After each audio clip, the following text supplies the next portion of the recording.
नमस्कार, मैं हूं विद्यासागर। स्वागत है आप सभी का टीएनपी न्यूज में। और इस वक्त की बड़ी खबर आ रही है कर्नाटक से। आपको बता दें कि कर्नाटक में जो 2 दिन से मंथन चल रहा था, आखिरकार उस मंथन पर मुहर लगा दी गई है। सिद्धरमैया होंगे कर्नाटक के मुख्यमंत्री। आज भी दिन भर बैठक चली और बैठक के बाद यह फैसला ले लिया गया है। हालांकि डीके शिव कुमार आज जब दिल्ली पहुंचे थे, उन्होंने प्रेस से बात करते हुए उन्होंने कहा कि आलाकमान का जो भी फैसला होगा उस पर हमारी सहमति होगी। और यह भी कहा जा रहा था कि दिन भर जो रणनीति बन रही थी, जो बातें कही जा रही थी, उस पर डीके शिव कुमार, जो कि वहां के अध्यक्ष भी हैं, प्रदेश अध्यक्ष हैं कर्नाटक के, और कहा यह भी जाता है कि उन्होंने बहुत ही मेहनत की थी इस चुनाव में और इसके बाद कांग्रेस को पूर्ण बहुमत मिला है। लेकिन बहुमत के बाद लगातार ये कयास लगाए जा रहे थे कि डीके शिव कुमार भी मुख्यमंत्री बन सकते हैं। लेकिन सिद्धरमैया पर मुहर लग गई। सिद्धरमैया लगातार ये कह रहे थे कि ये आखिरी पारी है और इस बार मुझे मुख्यमंत्री बनने दिया जाए।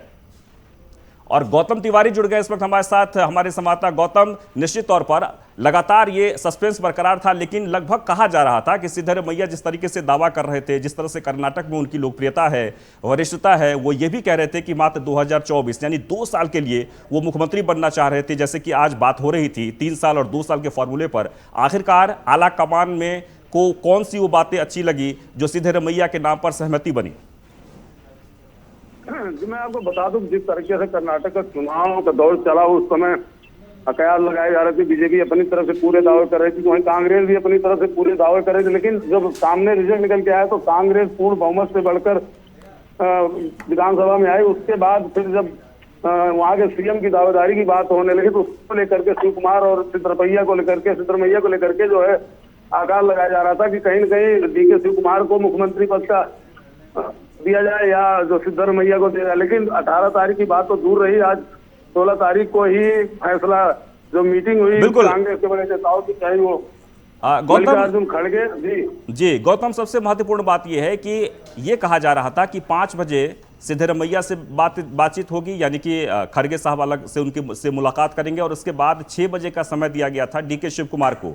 लेकिन ऐसा लगता है कि डीके शिव कुमार के मिलने से पहले ही ये इस पर सहमति बन गई। आखिर कुछ तो ऐसी बात होगी जो अचानक से ये फैसला ले लिया गया।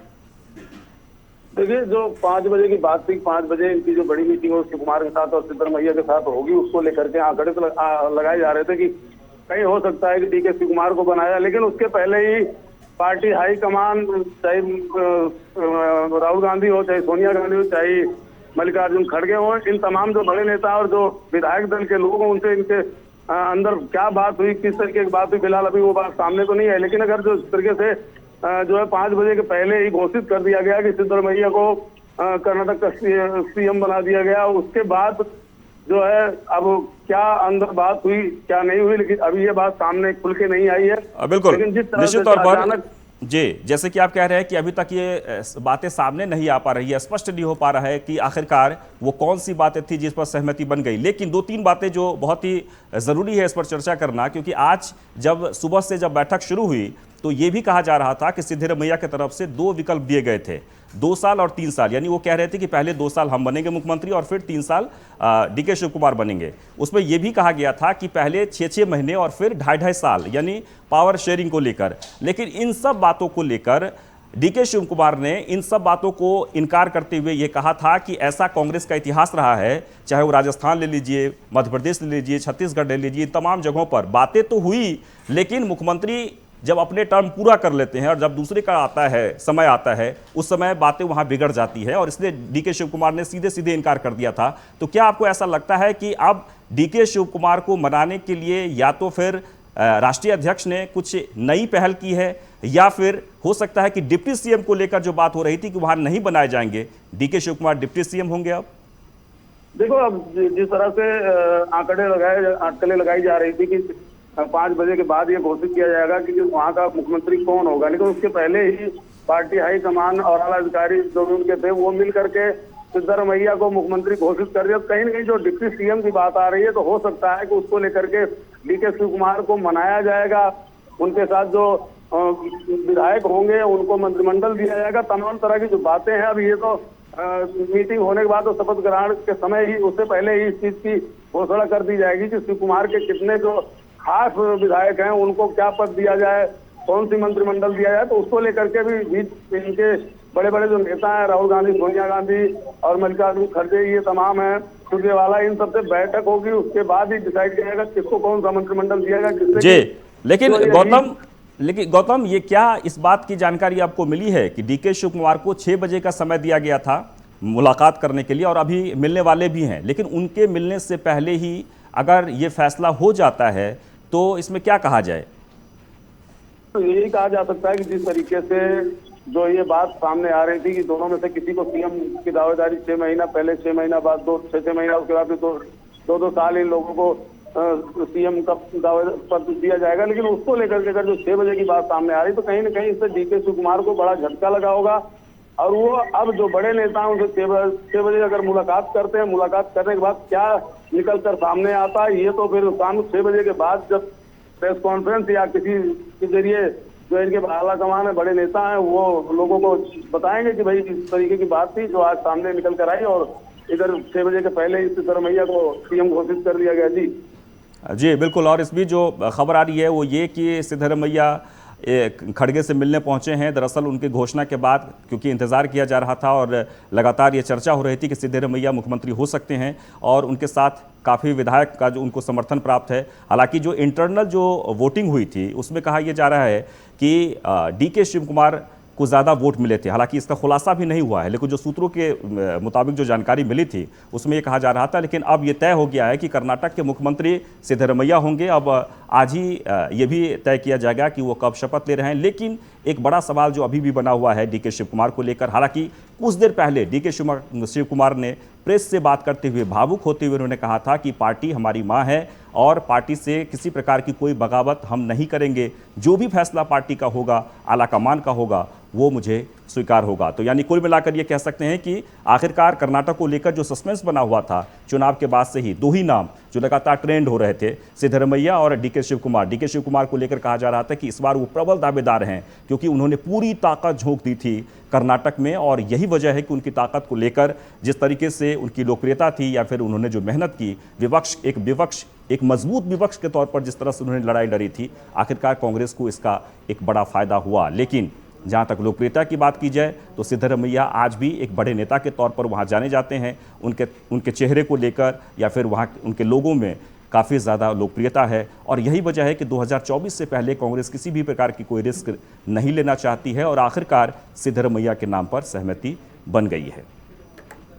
तो कह रहे हैं सही है कि जिस तरीके से सिद्धरमैया की बात हो या डीके शिव कुमार प्रदेश अध्यक्ष थे कांग्रेस के, वहाँ पे उनकी भी छवि और जो विधायक दल के और विधायक और बने उनके काफी जो उनके समर्थन में थे। लेकिन अब क्या बात हुई, क्या अटकलें जो लगाई जा रही थी, उस पर क्या मोहर लगी कि जो है कि मल्लिकार्जुन खड़गे और सोनिया गांधी और राहुल गांधी और इन तमाम बड़े नेताओं के साथ बैठ करके 6 बजे की बात थी, उसके पहले ही घोषणा कर दी गई, सिद्धरमैया को जो है सीएम घोषित कर दिया गया। कहीं ना कहीं सवाल तो खड़े हो रहे हैं इसमें, क्योंकि जो डीके शिव कुमार के साथ जो उनके विधायक हैं उनको भी इस बात का दुख हुआ होगा। और अब 6 बजे के बाद जो प्रेस कॉन्फ्रेंस के जरिए या किसी तरह की जो सामने बात निकल कर आएगी, तभी पता चल पाएगा कि क्या वजह थी जो डीके शिव कुमार को की जगह सिद्धरमैया को, क्योंकि दोनों ही बड़े कद्दावर नेता हैं कांग्रेस के और दोनों की अच्छी छवि है कर्नाटक में। तो उसको लेकर के चर्चा का तो विषय एक है। अब क्या कहा जाएगा, ये तो 6 बजे के बाद ही जब प्रेस कॉन्फ्रेंस के जरिए कांग्रेस पार्टी अध्यक्ष क्या कहते हैं उसके बाद ही पता चल पाएगा। जी बिल्कुल। लेकिन गौतम, ये भी महत्वपूर्ण बात है कि जैसे कि आलाकमान ने तो फैसला ले लिया है, सिद्धरमैया ही मुख्यमंत्री होंगे, इस पर मुहर भी लग गई है, सिद्धरमैया खड़गे से मिलने भी पहुंच गए हैं। लेकिन क्या लगता है कि अभी भी इसमें सस्पेंस बरकरार है, क्योंकि डीके शिव कुमार से मुलाकात अभी बाकी है, या डीके शिव कुमार खुशी खुशी मान जाएंगे? बिल्कुल, जो आप कह रहे हैं बिल्कुल सही है, क्योंकि जिस समय कांग्रेस पूर्ण बहुमत में आए उसके बाद तत्काल ही जो है मल्लिकार्जुन खड़गे और शिव कुमार और सिद्धरमैया जो है ये लोग सोनिया गांधी और राहुल गांधी से मिले। फिर चर्चाएं उठी कि दोनों में से किसी को सीएम की दावेदारी की नाम की घोषणा नहीं हुई। जिस तरह से आज 5 बजे के पहले ही नाम की घोषणा कर दी गई है, तो इसका सस्पेंस तो बरकरार है, क्योंकि 6 बजे का समय मल्लिकार्जुन खड़गे से मिलने का शिव कुमार का है। तो उसके बाद ही निर्णय बदल भी सकता है, क्योंकि जो अटकलें आ रही हैं उसको लेकर के बात की जाए तो कहीं न कहीं अब ये जो विधायक इनके हैं शिव कुमार की तरफ होंगे या सिद्धरमैया की तरफ, दोनों में खलबली मची हुई है अभी भी। कि जो बात हो रही थी काफी कद्दावर नेता शिव कुमार और अच्छी पकड़ है उनकी, उन्होंने पूरी ताकत झोंकी प्रदेश अध्यक्ष के नाते।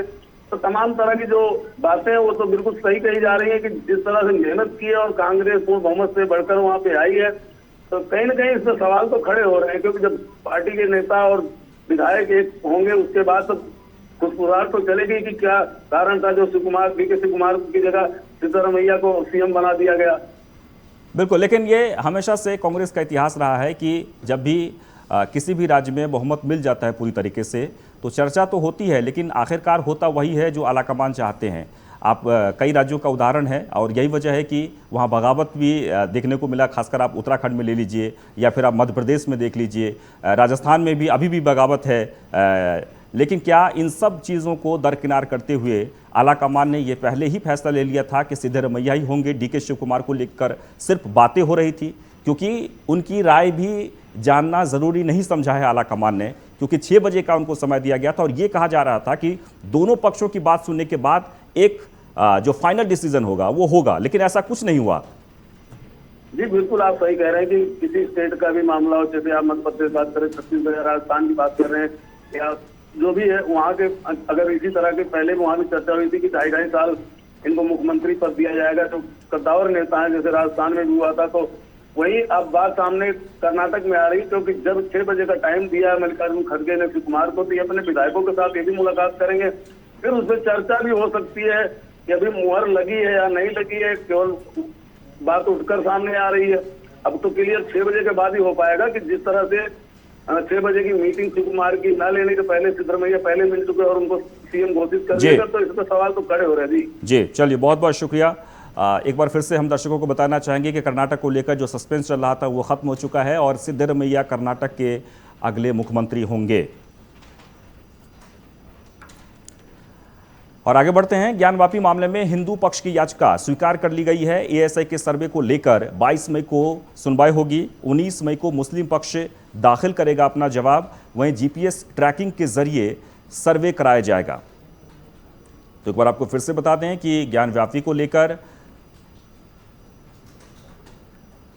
हाईकोर्ट ने ज्ञानवापी मामले में हिंदू पक्ष की जो याचिका है वो स्वीकार कर ली गई है और एएसआई के सर्वे को लेकर 22 मई को इस पर सुनवाई होगी। 19 मई को मुस्लिम पक्ष भी अपना जवाब दाखिल करेगा। जीपीएस ट्रैकिंग के जरिए सर्वे कराया जाएगा। ज्ञानवापी मामला पिछले 1 साल से चल रहा है और लवकेश पांडे जुड़ गए हैं इस वक्त हमारे साथ, हमारे संवाददाता। लवकेश, क्या अपडेट है इसमें? लवकेश, आपको मेरी आवाज आ रही है?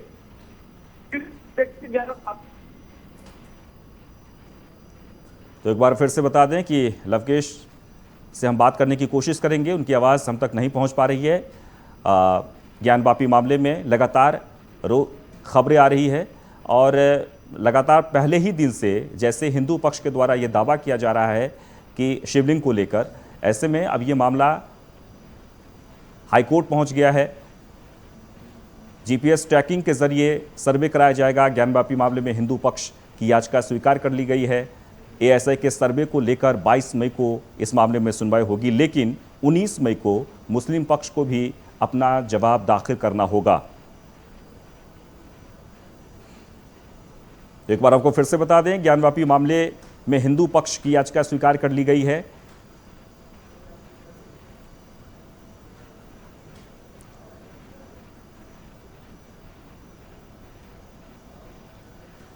आगे बढ़ते हैं। अतीक अशरफ हत्याकांड की जांच तेज हो गई है। प्रयागराज पहुंची न्यायिक आयोग की टीम ने 60 लोगों से पूछताछ करेगी। आयोग की टीम पूछताछ के लिए पुलिस वालों को नोटिस भेज दिया है। धूमनगंज थाने के निलंबित पुलिसकर्मियों को भी नोटिस दिया गया है। तो एक बार आपको फिर से बता दें कि अतीक अशरफ हत्याकांड को लेकर न्यायिक टीम प्रयागराज पहुंची है और 60 लोगों से इस मामले में पूछताछ होनी है। कई लोगों से पूछताछ हो भी चुकी है, जिसमें उस वक्त जो पुलिस वाले तैनात थे, यानी कि सुरक्षाकर्मी जो तैनात थे, उन सभी से पूछताछ होगी। तो प्रयागराज पहुंची है न्यायिक आयोग की टीम, 60 लोगों से पूछताछ करेगी, यानी कि एक एक तथ्य को लेकर खंगाला जाएगा कि आखिरकार उस हत्या के वक्त जितने वहां पर पत्रकार मौजूद थे, अस्पताल के कर्मचारी थे, उन सभी लोगों से पूछताछ होगी। और संजय खान जुड़ गए इस वक्त हमारे साथ। हमारे संवाददाता संजय, जितने भी लोग उस वक्त वहां मौजूद थे, कहा यह जा रहा है कि एक एक व्यक्ति को नोटिस दिया गया है, उनसे पूछताछ होगी और ये तथ्य को खंगाला जाएगा कि आखिरकार हत्या के वक्त और हत्या से पहले जो लोग वहां पर मौजूद थे, क्या हुआ, वो जो लोगों ने देखा उसे बयां करने के लिए कहा गया है। क्या अपडेट है, कितने लोगों से अब तक पूछताछ हो चुकी है? जी बिल्कुल विजय सागर जी, आपको बता दें जिस तरीके से अतीक और अशरफ मर्डर केस में जो इलाहाबाद कालविन अस्पताल परिसर में उनको मेडिकल परीक्षण के दौरान ले जाया जा रहा था, तो उस दौरान मोहम्मदगंज थाने के 21 पुलिसकर्मी उनकी सुरक्षा में मौजूद थे और उस वक्त मीडिया कर्मी भी मौजूद थे। तो जिसको लेकर के वहां पे सबसे बड़ी पुलिस के ऊपर ये सवाल उठा कि आखिरकार मेडिकल परीक्षण कराने के लिए एम्बुलेंस को अंदर भी ले जाया जा सकता था कालविन अस्पताल परिसर में, लेकिन वहां से उनको फ्लैग मार्च कराया गया, जिसको लेकर के जब उसकी हत्या हुई तो पुलिस कर्मियों को उस दौरान निलंबित कर दिया गया। लेकिन उसमें न्याय आयोग की जांच टीम बैठाई गई, एसआईटी की टीम गठित की गई। एसआईटी की टीम की तरफ से जांच का दायरा नहीं बढ़ा, ना ही न्याय आयोग की टीम की तरफ से जांच का दायरा बढ़ा, जिसको लेकर के आयोग ने 2 सदस्य को बढ़ाया और उसमें अध्यक्ष को चेंज करके इलाहाबाद हाईकोर्ट के पूर्व चीफ जस्टिस दिलीप बाबा साहब भोसले को अध्यक्ष बनाया गया, जिसके बाद दिलीप बाबा साहब भोसले ने इसकी जांच का दायरा बढ़ाते हुए विद्यासागर जी आज प्रयागराज खुद पहुंचे। सर्किट हाउस में पहुंच करके जो कालविन अस्पताल के 16 कर्मचारी थे उनको भी सर्किट हाउस में बुला करके पूछताछ कर रही, यानी कि ये कहा जा सकता है कि कहीं ना कहीं जो कर्मचारी थे उसमें संलिप्तता नजर आ रही है। और उसके बाद 21 पुलिस कर्मियों को जो सुरक्षा कर्मी मौजूद थे तो उनको नोटिस भेजी गई है न्याय आयोग की तरफ से और 15 दिन का समय दिया गया है। संजय, जानकारी ये भी मिली है कि जैसे कि आप बता रहे हैं इस वक्त कि उस वक्त जितने भी लोग वहां पर मौजूद थे, जैसे कि अस्पताल के जो कर्मचारी थे, जांच के दौरान जो लोग थे, वहां पर आसपास जो लोग थे, उन सब से तो पूछताछ हुई है, लेकिन इसके अलावा जो पत्रकार मौजूद थे, पत्रकार जो बाइट लेने के लिए आगे बढ़ रहे थे, उसमें से भी कहा जा रहा है कुछ लोगों को चिन्हित किया गया है और उनसे भी पूछताछ कर रहे हैं। कितने लोग हैं उसमें? जी बिल्कुल विद्यासागर जी, आपको बता दें जिस तरीके से पुलिस हर एक व्यक्ति की जो भी संदिग्ध थे उसमें पूछताछ की गई, जो सीसीटीवी फुटेज मिले और जो मौके वारदात पे थे उनसे एसआईटी की टीम, न्याय आयोग की टीम ने जांच पड़ताल की, लेकिन मीडिया बंधुओं के लिए भी नोटिस जारी की गई है और उनसे भी लिखित तौर पे बयान मांगा गया कि वो भी अपना बयान न्याय आयोग की टीम को दर्ज कराएं। तो ऐसे में उस दौरान जो मीडिया बंधु थे, जो बाहर मीडिया थी, उस दौरान कौन कौन वहां पे था, सभी को पूरी तरीके से चिन्हित करके उनको नोटिस भेजी गई और उनसे अपना जवाब दाखिल करने के लिए बोला गया और जल्द से जल्द ये जवाब 15 दिन के अंदर दर्ज करना होगा। चलिए, बहुत बहुत शुक्रिया। कुल मिलाकर ये कि जितने भी लोगों को नोटिस दिया गया है उन सभी लोगों को कहा गया है कि आप 15 दिन के भीतर अपना जवाब दाखिल करेंगे। यहाँ रुकेंगे छोटे से ब्रेक के लिए। ब्रेक के बाद जब लौटेंगे तो बात करेंगे राजस्थान की।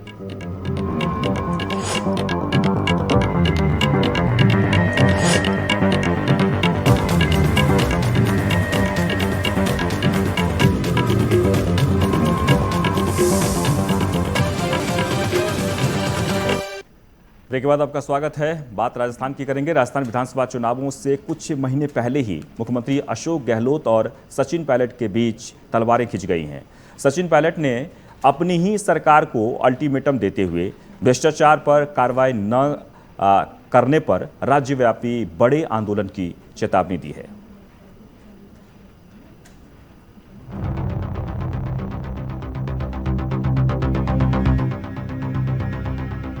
कर्नाटक चुनाव संपन्न होने के बाद कांग्रेस हाईकमान का ध्यान अब राजस्थान की ओर है। दरअसल सचिन पायलट को हाईकमान की ओर से बड़ा ऑफर ऐसे वक्त में मिला है जब वो जन संघर्ष यात्रा निकाल रहे हैं। राजस्थान में कांग्रेस की आपसी रार लगातार जारी है। एक और जहां सीएम अशोक गहलोत ने जुबानी मोर्चा खोल रखा, तो वहीं सचिन पायलट की जन संघर्ष यात्रा करते नजर आ रहे हैं। इसी बीच सूत्रों से खबर है कि कांग्रेस पार्टी सचिन पायलट पर अपना मन बदल रही है। माना ये भी जा रहा है कि सचिन पायलट को धैर्य रखने का संदेश भेजा गया।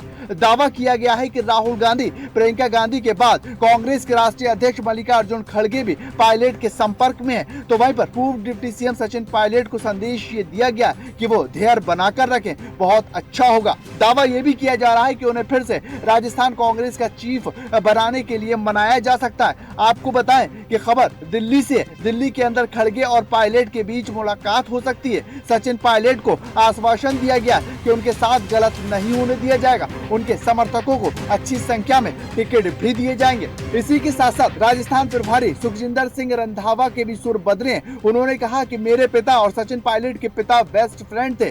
दोनों परिवार के बीच खासे अच्छे रिश्ते हैं। सचिन मेरे छोटे भाई जैसे हैं। मैं उनकी हर एक बात को मानता हूं और मैं पूरी कोशिश करूंगा कि सचिन पायलट हमारी बात को माने और उनकी शिकायतों को नजरअंदाज नहीं किया जाएगा। तो भाई आपको बताएं कि इससे पहले सचिन पायलट भ्रष्टाचार के मामले में कार्रवाई की सरकार से लगातार मांग कर रहे हैं। सचिन पायलट का ये कहना है कि भ्रष्टाचार के आरोपों पर कार्रवाई सरकार को करनी है, इसमें देरी क्यों? भ्रष्टाचार को लेकर सरकार इतनी नर्म क्यों? सरकार लोगों की बात सुनकर कार्रवाई करे। उन्होंने ये भी कहा ये मुद्दे मेरे नहीं, दरअसल जनता के हैं। बहरहाल पार्टी सचिन पायलट को नाराज करके चुनाव में जाने का जोखिम बिल्कुल नहीं उठाएगी, क्योंकि सचिन पायलट की पकड़ राजस्थान के वोटरों में काफी मानी जाती है। इस बात का अंदाजा 2018 में हुए विधानसभा चुनाव से लगाया जा सकता है, जहां पर कांग्रेस पार्टी ने 100 सीटें जीती थी। अब ये देखना होगा कि आने वाले विधानसभा चुनाव के अंदर कांग्रेस पार्टी कितनी मजबूती के साथ राजस्थान में लड़ती है या फिर पार्टी दो फाड़ होती नजर आती है।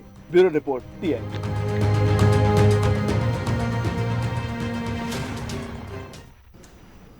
संसद के नए भवन का उद्घाटन 28 मई को संभव है और इसके लिए तैयारियां भी तेज हो गई है।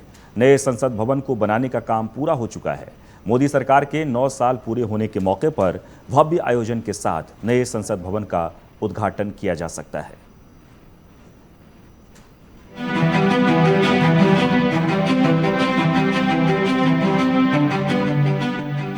नए संसद भवन के उद्घाटन का वक्त नजदीक आ गया है। मोदी सरकार के 9 साल पूरे होने के मौके पर भव्य आयोजन के साथ नए संसद भवन का उद्घाटन हो सकता है। प्रधानमंत्री नरेंद्र मोदी नए संसद भवन का उद्घाटन करेंगे। मई के आखिरी सप्ताह में कार्यक्रम रखा जा सकता है। बता दें कि 26 मई 2014 को नरेंद्र मोदी ने प्रधानमंत्री पद की शपथ ली थी। यही वजह है कि सरकार के 9 साल पूरे होने के मौके पर नए संसद भवन का उद्घाटन किया जा सकता है। फिलहाल नए संसद भवन के लिए मार्शल की नई ड्रेस होगी। यहाँ सुरक्षा के कड़े और नए सिरे से इंतजाम किए जाएंगे। 4 मंजिला संसद भवन में 1224 सांसदों के बैठने की व्यवस्था की गई। आपको बता दें कि पीएम मोदी 2 बार नए संसद भवन का निरीक्षण कर चुके हैं। बताते चले कि मार्च के आखिरी सप्ताह में प्रधानमंत्री नरेंद्र मोदी ने नए संसद भवन का औचक निरीक्षण किया था। यहाँ काम के बारे में जानकारी ली थी। मोदी ने नए संसद भवन में 1 घंटे से ज्यादा समय बिताया और श्रमिकों से बातचीत भी की थी। पीएम मोदी ने सितंबर 2021 में भी साइट का दौरा किया था। उन्होंने प्रस्तावित सेंट्रल विस्टा परियोजना के स्थल पर लगभग 1 घंटा बिताया था और नए संसद भवन की निर्माण स्थिति का निरीक्षण किया था। प्रधानमंत्री नरेंद्र मोदी ने दिसंबर 2020 में नए संसद की आधारशिला रखी थी। टाटा प्रोजेक्ट्स लिमिटेड नए संसद भवन का निर्माण कर रहा है। इस भवन में भारत की लोकतांत्रिक विरासत को प्रदर्शित करने के लिए एक भव्य संविधान हॉल होगा और संसद सदस्यों के लिए एक लॉज, एक पुस्तकालय, कई समिति कक्ष, भोजन क्षेत्र और पर्याप्त पार्किंग स्थान भी होगा। हालांकि परियोजना को पूरा करने की समय सीमा नवंबर 2022 रखी गई थी। बहरहाल नए संसद भवन को लेकर सभी को बेसब्री से इंतजार है और जल्द ही सभी का ये इंतजार खत्म हो जाएगा। Special desk TNP news. आगे बढ़ते हैं, बात गोंडा की करेंगे, जहां पर जमीन बेनामे के घोटाले मामले में आरोपी ने कीटनाशक पी लिया, जिसके बाद पुलिस कस्टडी में ही उसकी मौत हो गई है। 2 दिन पहले मजिस्ट्रेट के सामने पेश किया गया था, जिसके बाद उसे न्यायिक हिरासत में भेज दिया। आरोपी व्यक्ति की मौत के बाद मृतक के परिजनों और अधिवक्ताओं ने जमकर हंगामा किया है। इस मामले में एसपी ने तत्काल प्रभाव से 3 पुलिस कर्मियों को निलंबित कर दिया है। गोंडा में जो ये घोटाले के प्रकरण थे उसमें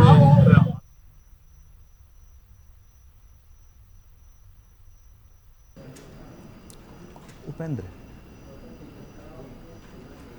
और हमारे संवाददाता भूपेंद्र इस वक्त जुड़ गए हैं। भूपेंद्र, आपसे जानना चाहेंगे कि न्यायिक हिरासत में कीटनाशक दवा पीने के बाद आरोपी की मौत हो गई है। आखिर इस मामले में अब तक क्या कार्रवाई हुई है पुलिस की तरफ से? जी विद्यासागर जी, बताना चाहूंगा कि ये अभियुक्त राजकुमार लाल श्रीवास्तव, इसकी गिरफ्तारी पुलिस 10 तारीख शाम को करती है रामपुर से लाते समय रास्ते में वो शौचालय जाने की बात शौच जाने के लिए कहता है। शौचालय में जाकर वो हार्पिक पी लेता है, जिससे उसकी तबीयत बिगड़ जाती है। जब उसे लेकर गोंडा पहुंचती पुलिस, तब तक उसकी हालत ज्यादा खराब हो जाती है। उसे ले जाकर जिला अस्पताल में एडमिट कराते हैं। वहाँ इलाज चलता है, लखनऊ उसे रिफर कर दिया जाता है खराब स्थिति देखते हुए, वो लखनऊ चला जाता है, राम मनोहर लोहिया हॉस्पिटल में उसका इलाज होता है, वहाँ से वो ठीक हो जाता है। डॉक्टर फिटनेस देने के बाद में फिर उसको पुलिस लेकर आती है, मजिस्ट्रेट के सामने प्रस्तुत करती है, फिर जेल भेज दिया जाता है। जेल में उसकी पुनः जब तबियत खराब हो जाती है एक बार, तो जेल वाले ही वो उसको जो है लेकर आते हैं, यहाँ एडमिट कराते हैं डिस्ट्रिक्ट हॉस्पिटल में। पुलिस अभिरक्षा में एडमिट होता है, बाद में उसकी इलाज के दौरान मौत हो जाती है जी। अब यहाँ पर एक लापरवाही जो कप्तान ने मानी है, वो लापरवाही ये है कि पुलिस अभिरक्षा में उसने हार्दिक पी कैसे लिया जी।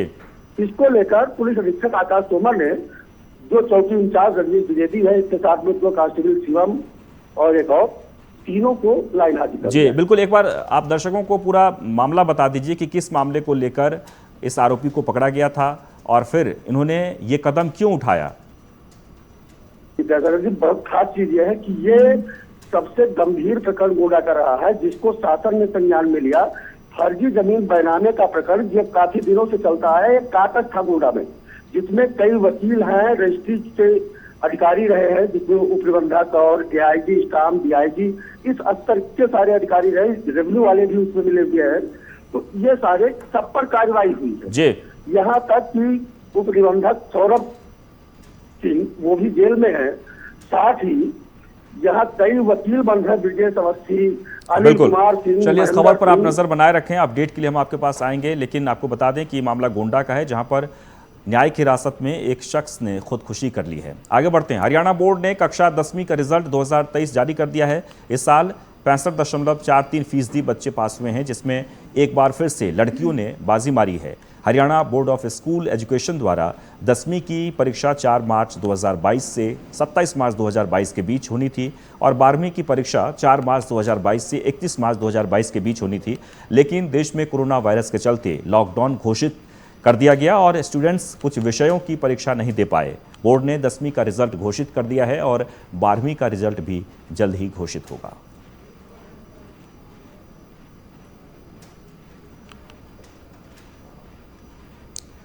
आगे बढ़ते हैं। आगरा की जामा मस्जिद के सीढ़ियों की खुदाई का मामला फिर से सुर्खियों में है। सीढ़ियों की खुदाई को लेकर कथावाचक देवकी नंदन ठाकुर कोर्ट पहुंच गए हैं। कोर्ट ने उनका मामला स्वीकार भी कर लिया है। जवाब देने के लिए जामा मस्जिद इंतजामिया कमेटी, छोटी मस्जिद, दीवाने खास, जहांआरा मस्जिद, आगरा किला, यूपी सेंट्रल वक्फ बोर्ड लखनऊ और श्री कृष्ण सेवा संस्थान को नोटिस भेजा गया है। देवकी नंदन ने 11 मई को याचिका दाखिल की थी। सभी पक्षों को 31 मई तक अपना पक्ष रखना है। दोनों पक्षों को सुनने के बाद कोर्ट इस पर फैसला सुना सकता है।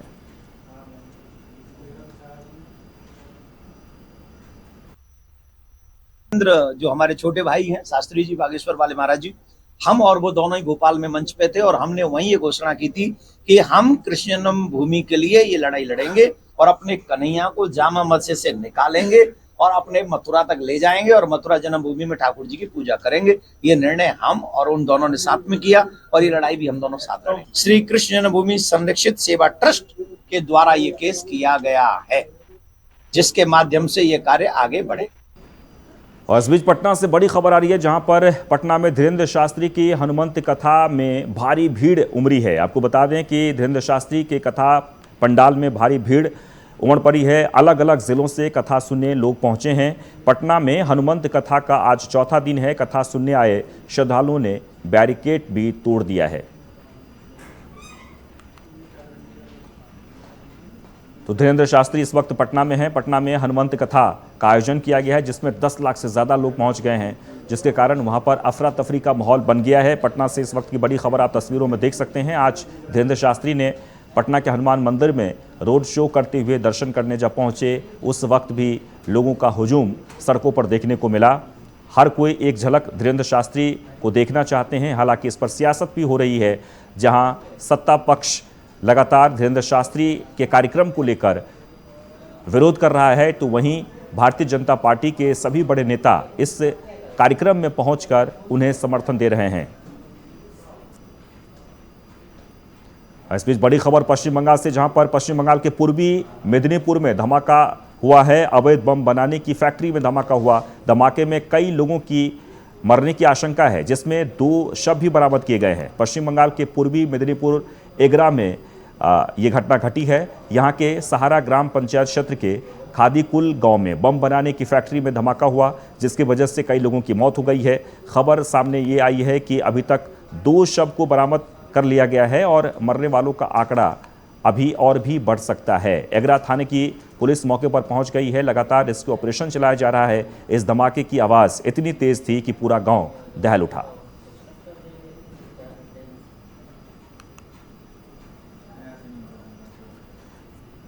वहीं दिल्ली पुलिस फर्जी पहचान वाले 2 ठगों को दबोचा है। भाजपा राष्ट्रीय अध्यक्ष के ओएसडी बनकर ये ठगी कर रहा था। आरोपियों से फर्जी विजिटिंग कार्ड, 3 मोबाइल फोन भी बरामद किए गए हैं। ठगों ने कई कंपनियों और लोगों को चूना लगाया है। तो एक बार आपको फिर से बता दें कि दिल्ली से खबर है, जहां फर्जी पहचान पत्र बनाकर लोगों से 3 आरोपी ठगी किया करते थे। फिलहाल तीनों को गिरफ्तार कर लिया गया है।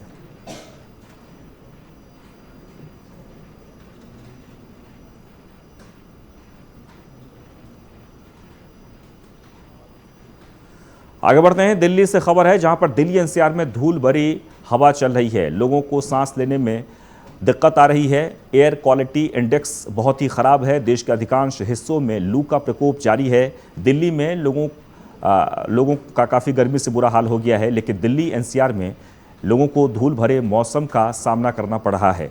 दिल्ली में एयर क्वालिटी बहुत ही ख़राब स्थिति में पहुंच गई है। मौसम विभाग के मुताबिक आने वाले दिनों में तापमान में और भी इजाफा होगा। हालांकि पूर्वोत्तर भारत में भारी बारिश होने की संभावना है। मौसम विभाग के अनुसार देश के अधिकांश राज्यों में लू का प्रकोप जारी रहेगा। उत्तराखंड, महाराष्ट्र और राजस्थान समेत कई राज्य लू की चपेट में है। अधिकतम तापमान में आने वाले दिनों में और इजाफा होने की संभावना है। हालांकि पूर्वोत्तर भारत में भारी बारिश का अलर्ट जारी कर दिया गया है। दिल्ली में बारिश की संभावना सोमवार को अधिकतम तापमान 43 डिग्री सेल्सियस के पार पहुंच गया है, यानी कि दिल्ली में बारिश की संभावना है। और अब तक जो तापमान है वो अधिकतम 43 डिग्री सेल्सियस के पार पहुंच गया है। हालांकि मौसम विभाग ने कहा है कि आज कुछ इलाकों में बारिश हो सकती है। आसमान में बादल छाए रहेंगे, जिससे लोगों को गर्मी से थोड़ी राहत मिल सकती है।